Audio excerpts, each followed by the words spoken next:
ఒక్క నిమిషం ఆగండి, ఒక్క నిమిషం ఆగండి, ఆగండి. ఆవేశపడినంత మాత్రాన శేఖర్ రెడ్డి గారు ఆవేశపడద్దు, ఆవేశపడద్దు. ఒక్క నిమిషం వినండి, వినండి, వినండి. మీరు పడతా ఉన్నారు ఆవేశం. ఎందుకంటే అంత ఆవేశం అంటున్నా?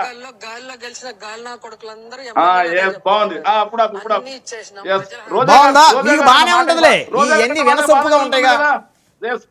రోజా గారు అన్న మాటకు ప్రజాప్రతినిధుల్ని పట్టుకొని నా కొడుకులను పవన్ కళ్యాణ్ అన్నప్పుడు బాధగలగలేదు ఎవరికి? ఏం మాట్లాడతారండి? అది ఇది చెప్పండి సార్, ఇప్పుడు జరుగుతుంది చెప్పండి అంటే ఎప్పుడు జరుగుతుంది?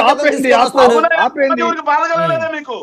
ఆ రోజు చర్చలు పెట్టలేదే, ఆ రోజు చర్చలు పెట్టలేదే. ఆ రోజు జనసేన వాళ్ళని మీరు ఇంకా అధికార ప్రతినిధి కాదు అప్పుడు వైఎస్ఆర్ కాంగ్రెస్ పార్టీకి చర్చలు పెట్టాం. ప్రైమ్ లైన్ లో ఉన్నారు అప్పుడు, ఉన్నారు మీరు అధికార ప్రతినిధి కాదు సార్. అప్పుడు నేను సాక్షి కూడా వెళ్ళేవాడిని. సరే ఇప్పుడు